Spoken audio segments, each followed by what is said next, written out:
नमस्ते प्यारे साथियों, आपका एक बार फिर से स्वागत है अभ्यास पत्र 2 कक्षा 7 विषय गणित RKSMBK 3.0 में, जिसमें हमें 5 प्रश्न दिए गए हैं। इन 5 प्रश्नों में पहला प्रश्न हमें बोल रहा है, निम्नलिखित में से किस संख्या में अंक 4 का जो स्थानीय मान है वो सबसे कम है।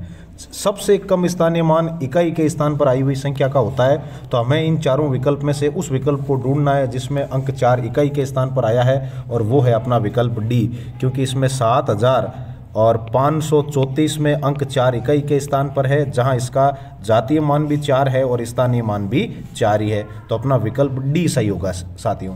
चलिए देखते हैं दूसरा प्रश्न, जिसमें हमें दिया हुआ है, यदि एक कुर्सी का मूल्य 565 रुपये है, एक कुर्सी का मूल्य हो गया अपने पास 565 रुपये, मेज का मूल्य कुर्सी के मूल्य से 135 रुपये अधिक है, तो जो मेज का मूल्य है वो कुर्सी का जो मूल्य था उसमें हम लोग 100 और 35 जोड़ देवें, तब अपने वो मेज का मूल्य आ जाएगा। किसका? मेज का मूल्य। तो मेज का मूल्य हो गया अपने पास 5 और 5 10, 6 और 3 9 और एक असल वाली 10, और 5 और 1 6, 6 और एक असल वाली 7। मतलब अपनी जो मेज का मूल्य है वो यहाँ 700 रुपये है। हमें प्रश्न पूछ रहा है तो ऐसी ही 10 मेजों का कितना मूल्य होगा, तो 700 को आप 10 से गुणा करवा दो प्यारे टाबरों, तो उसका जो मूल्य है वो आपके 10 मेजों का मूल्य 7,000 रुपये हो जाएगा। तो अपना यहाँ जो विकल्प नंबर सी है वो एकदम सही बता रहा है कि उन 10 मेजों के आपके 7,000 रुपये लगेंगे।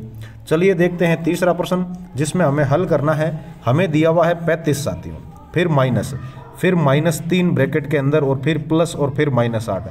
तो बोर्ड मास के नियम से सबसे पहले हम लोग ब्रैकेट ऑफ करेंगे। 35 का 35, ये माइनस हो जाएगा प्लस, और 3 का 3, प्लस माइनस माइनस, और 8 का 8। तो 35 और 3 38 हो गए, और 38 में से जब आप 8 घटा दोगे तो 30 बचेंगे। तो कहने का मतलब इसका जो विकल्प डी है वो एकदम सही है।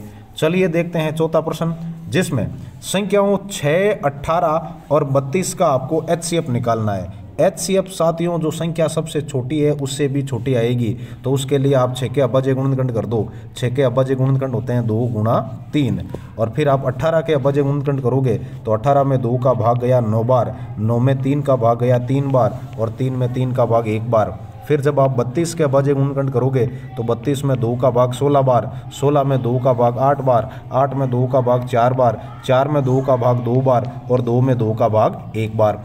इन सब में मुझे उभयनिष्ठ केवल और केवल ये 2 मिल रहा है, तो कहने का मतलब इसका जो HCF है वो आपके 2 हो जाएगा, और विकल्प नंबर अपना यहाँ ए सही है। इस अभ्यास पत्र का आखिरी प्रश्न हमें बोल रहा है कि संख्या 948 में हमें 13 का भाग देने पर शेषफल कितना बचता है साथियों। तो हम जानते हैं 13 7 91, 94 में से 91 चला गया, पीछे बचा 3, और आगे है 8, 3 और 8 38, तो 13 दूना 26 साथियों। तो आप 8 में से 6 घटाओगे पीछे बचेगा 2, और 3 में से 2 घटाओगे पीछे बचेगा आपके 1। तो इस तरीके से अपने शेषफल यहाँ पर 12 बचा है, और हमने इन 5 ही सवालों को आसानी से हल करने की कोशिश की है। उम्मीद है आपको ये अभ्यास पत्र समझ में आया होगा। फिर मिलते हैं अगले अभ्यास में, तब तक के लिए जय हिंद, राम राम।